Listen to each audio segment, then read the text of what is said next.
প্লেটি শুরু হয় ভিয়েনা শহরে।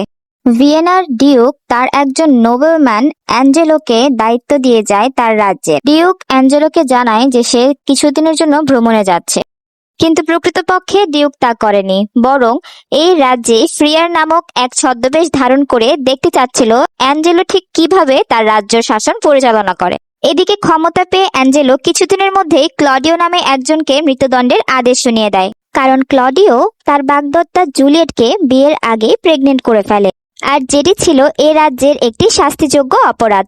এই গল্পের অন্যতম প্রধান চরিত্র ইসাবেলাকে দেখা যায়, যে ছিল ক্লডিওর বোন। ক্লডিওর বন্ধু লুসিও ইসাবেলাকে ক্লডিওর মৃত্যুদণ্ডের আদেশ সম্পর্কে জানায় এবং বলে সে যেন অ্যাঞ্জেলোর সঙ্গে দেখা করে। অ্যাঞ্জেলোর কাছে ইসাবেলা যায় তার ভাইয়ের জন্য ক্ষমা প্রার্থনা করতে, কিন্তু সেদিন অ্যাঞ্জেলো কোনো কথা না বলে বরং ইসাবেলাকে পরে আসতে বলে। যখন ইসাবেলা আবার যায় তখন অ্যাঞ্জেলো ইসাবেলাকে বিভিন্ন রকম কুপ্রস্তাব দেয় এবং দর কষাকষি করতে থাকে। অ্যাঞ্জেলো জানায় ইসাবেলা যদি তার ভাইকে মুক্ত করতে চায় তাকে অবশ্যই অ্যাঞ্জেলোর সাথে থাকতে হবে। ইসাবেলা একজন খ্রিস্টান পাদ্রী বা নান হওয়ার প্রস্তুতি নিচ্ছে, তাই এই সকল কুপ্রস্তাব শুনে সে খুবই রাগান্বিত হয়ে যায়। এরপর ইসাবেলা ক্লডিওর কাছে গিয়ে সব কথা খুলে বলে। প্রথমে ক্লডিও খুব রাগান্বিত হয়, কিন্তু যখন তার মনে হয় এতে তার প্রাণ বাঁচতে পারে, তাই সে তার বোনকে অনুরোধ করে সে যেন অ্যাঞ্জেলোর কথা মেনে নিয়ে তার সাথে রাত কাটায়। ইসাবেলা যখন ক্লডিওর সাথে কথা বলছিল সেই সময় আড়াল থেকে ফ্রিয়ার অর্থাৎ ডিউক সব কথা শুনতে পায়। ডিউক তখন ইসাবেলাকে বলে সে যেন অ্যাঞ্জেলোর সব শর্ত মেনে নেয়। ফ্রিয়ারের কথায় ইসাবেলা রেগে যায় এবং এই শর্ত মানতে রাজি হয় না।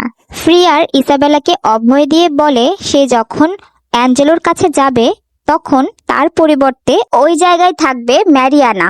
ইসাবেলা যখন জানতে চায় কেন অন্যজন এই শর্তে রাজি হচ্ছে, তখন ফ্রিয়ার জানায় ম্যারিয়ানা হচ্ছে সেই মেয়ে যার সাথে অ্যাঞ্জেলোর বিয়ে হওয়ার কথা ছিল। ফ্রিয়ারের কথা অনুযায়ী ইসাবেলা সব করলেও অ্যাঞ্জেলো তার কথা রাখেনি, বরং ক্লডিওর মৃত্যুদণ্ড কার্যকরের আদেশ দিয়ে দেয়।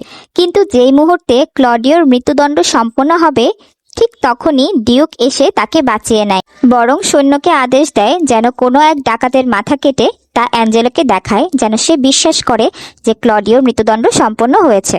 এরপর ডিউক অ্যাঞ্জেলোকে চিঠি লিখে পাঠায় যে সে ফিরে আসছে। ডিউকের ফিরে আসার খবর শুনে সকলে ডিউকের কাছে দেখা করতে আসে, তাদের নালিশ জানাতে আসে যে কিভাবে অ্যাঞ্জেলো তাদের উপর শোষণ করেছে, অন্যায়ভাবে তাদের শাস্তি প্রদান করেছে। ইসাবেলা তার উপর হওয়া অন্যায়ের জবাব চায়, কিন্তু তখন মারিয়ানা জানায় সে তো সেখানে থাকেইনি, তাহলে কেন শুধু শুধু শাস্তি হবে।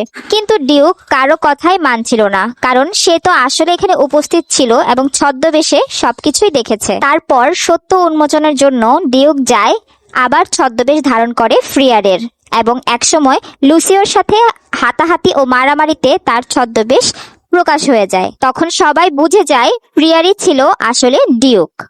যেহেতু ডিউক ফিরে এসেছে এবং সকলের সব কাজ সম্পর্কে অবগত আছে, তাই ডিউক আদেশ দেয় যেন অ্যাঞ্জেলো মারিয়ানাকে বিয়ে করে। কিন্তু পরক্ষণে তার মনে হলো অ্যাঞ্জেলো খুব অন্যায় কাজ করেছে শাস্তির বিধান করে, তাই অ্যাঞ্জেলোর মৃত্যুদণ্ডের আদেশ দিয়ে বসে।